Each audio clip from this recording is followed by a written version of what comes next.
Bora saber agora, então, como deve ficar o clima. Chega mais Fernando Cabral, pesquisador do CEAGRA aqui de Rio Verde. Conta pra gente.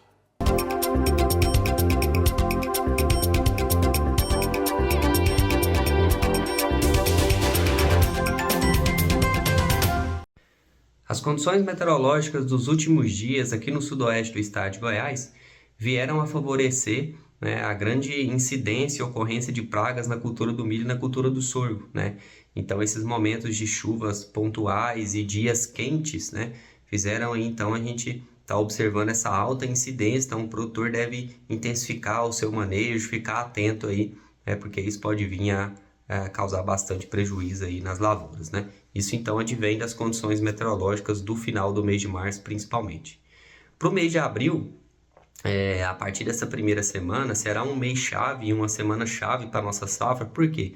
À medida que a gente avança no mês de abril e depois também no mês de junho, o nosso volume total de chuvas cai drasticamente. Quando a gente está falando nesse mês agora de abril, a gente está falando de uma média que é para ser em torno de 100 milímetros, porém, para esse ano a previsão ela pode ficar um pouquinho abaixo disso. Então, ou seja, um volume de chuva em algumas regiões que às vezes vai ser abaixo do consumo de água pela cultura do milho e pela cultura do sorgo. Então, lavouras que podem já ficar em déficit nesse mês.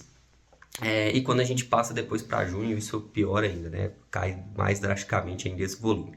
Então, essa semana agora, ela é bastante chave, porque a previsão ela demonstra uma grande instabilidade atmosférica aqui na nossa região, ou seja, desde segunda até sábado, chuvas presentes, em grandes volumes, intensidades, tempestades isoladas severas, por exemplo, que pode acontecer na quarta-feira. Inclusive, a gente deve ficar atento, emitir alerta se isso vir acontecer tanto para a zona urbana como para a zona rural. Mas isso faz, então, que se de fato isso se concretize, venha para várias regiões, vários municípios, regularize a umidade do solo na nossa safra, ajudando aí para os próximos dias, cada vez mais que essa chuva, claro, vem a diminuir com o avançar da safra, tá bom? Então, um grande abraço a todos e nós vamos atualizando aí para as próximas previsões. Quer saber o que foi notícia no agronegócio nesta semana que passou? Tá chegando o nosso Giro Agrosucesso. Produtores goianos com registro no Serviço de Inspeção Estadual da Agrodefesa agora podem vender leite fluido pasteurizado e ultrapasteurizado, mel e ovos in natura para outros estados, através de um decreto publicado no Diário Oficial da União. A medida exige que os estabelecimentos estejam com o cadastro ativo e garantindo a conformidade com normas sanitárias. A autorização, válida por 1 ano, amplia o mercado para os produtores sem comprometer a segurança alimentar. O serviço de inspeção assegura que os produtos sigam boas práticas sanitárias, garantindo qualidade e segurança ao consumidor. O setor pecuário de Goiás atingiu um marco histórico em 2024, registrando o abate de mais de 4 milhões de bovinos, um aumento de 3,4% em relação a 2023. O estado se tornou o segundo maior abatedor do país, com 10,2% da participação nacional. O avanço reflete a competitividade do setor e sua importância no abastecimento interno e externo. O governo de Goiás tem impulsionado o crescimento com investimentos, incluindo mais de 351,7 milhões em financiamentos para bovinocultura de corte. Com demanda crescente e apoio financeiro, Goiás segue expandindo sua produção e fortalecendo a economia agropecuária. As projeções da Conab e do IBGE para a safra 24-25 em Goiás são otimistas, indicando um crescimento de 14,2% na produção de grãos, totalizando 34,5 milhões de toneladas. A soja lidera com 20,2 milhões de toneladas, alta de 20%, enquanto o milho deve alcançar 10,6 milhões de toneladas. O feijão cresce 6,6% e o sorgo mantém Goiás como o maior produtor do Brasil. Outras culturas também se destacam, como tomate, mandioca e banana. O avanço reflete a eficiência produtiva e a competitividade do agronegócio goiano. O verão 24-25 foi o sexto mais quente no Brasil desde 1961, com temperatura 0,34 graus acima da média histórica. O Rio Grande do Sul registrou as maiores temperaturas devido a 3 ondas de calor. Mesmo com a influência do Laninha, o verão ficou entre os 10 mais quentes, refletindo o impacto do aquecimento global. Além das altas temperaturas, o período foi marcado por chuvas intensas no norte, Maranhão e norte do Piauí, com volumes acima de 70 milímetros, influenciadas pela zona de convergência intertropical. No centro-oeste e sudeste, as chuvas ficaram abaixo da média, enquanto no sul variaram, com volumes elevados no leste do Paraná e Santa Catarina, mas baixos no oeste do Rio Grande do Sul.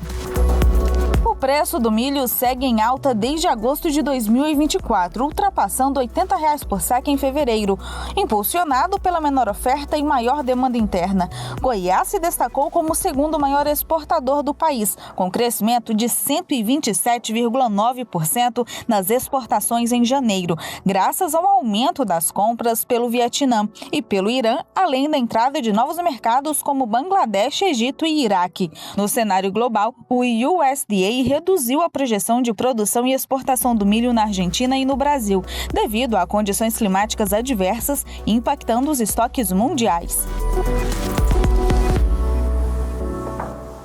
Agora tem reportagem internacional aqui no AgroSucesso. Nós estamos chiques demais. Na Argentina, o consumo de pescados costuma dobrar na Semana Santa. E aqui no Brasil também não é diferente, né? Mas a produção ainda é tímida em relação à nossa. De Buenos Aires, a nossa correspondente Márcia Carmo tem mais detalhes. Vitrines recheadas, comida típica, com pescados e não com a tradicional carne argentina, empanadas de atum, de salmão, camarões picantes, paejas, rocambole, que eles aqui chamam de pionono, de frutos do mar. Na Semana Santa, essas iguarias são as mais requisitadas. O peixeiro Javier concorda. Muita gente lota a peixaria na Semana Santa. Muita gente vem para a Semana Santa aqui. Perguntamos qual o produto mais buscado. Ele diz filé de merluza. Essa é uma peixaria concorrida no bairro de Palermo. Aproveito para comprar empanadas de atum e para entender melhor a situação nacional, busco dados sobre o consumo de produtos do mar no nosso vizinho.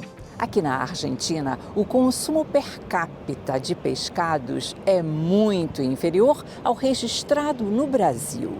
A costa argentina é ampla e bela. Fiz estas imagens numa viagem recente a Mar del Plata, um dos epicentros da pesca nacional. Os argentinos, porém, consomem cerca de 3 vezes menos pescados do que no Brasil e no mundo. O foco principal, então, são as exportações. No ano passado, elas cresceram quase 15%. A China é o principal destino da produção dos mares da Argentina. Agora estamos no bairro de Porto Madeiro. Cindy Riga é chefe de um restaurante de comida peruana e japonesa. O que ela percebe é que aqui a variedade de peixes é mais limitada.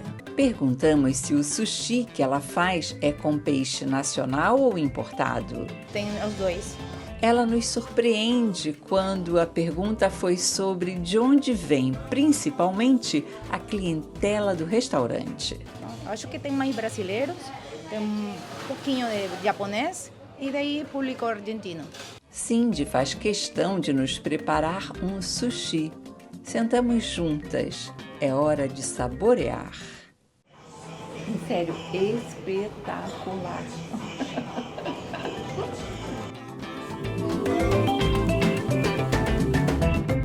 Como a gente viu aí nessa reportagem de Buenos Aires, lá da Argentina, a Quaresma movimenta não só lá o mercado internacional, mas também aqui no Brasil.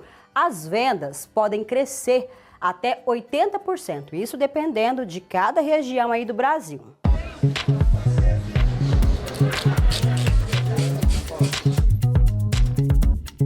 Caterina só come peixe na Quaresma. Católica, ela segue a tradição religiosa de não comer carne vermelha até a Páscoa desde criança.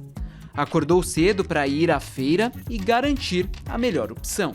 Eu tenho uma tradição da minha parte religiosa. Toda sexta-feira eu mantenho essa tradição de comer o peixinho, né? Principalmente agora, na época da quaresma.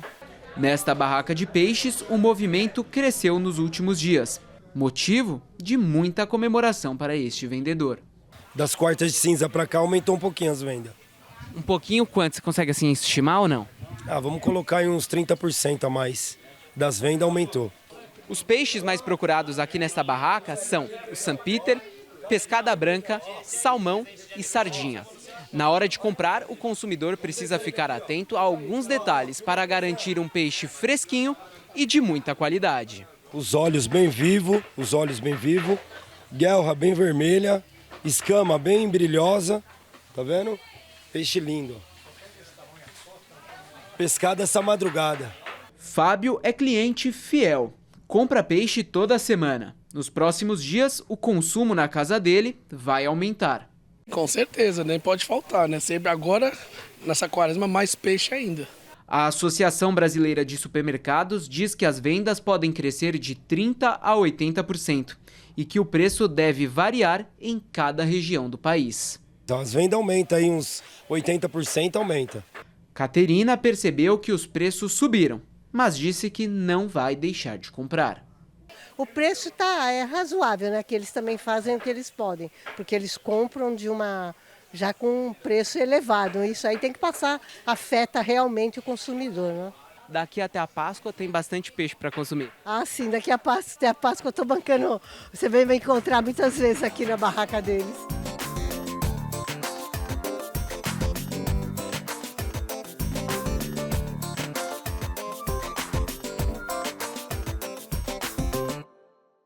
Mais uma pausa aqui no nosso programa AgroSucesso e a gente mostrou as novidades da Expo Rio Verde e tem Expo Mineiros Rodeio Show também. Lá em Mineiros tem data para acontecer e claro, daqui a pouco eu te conto a programação dessa festança.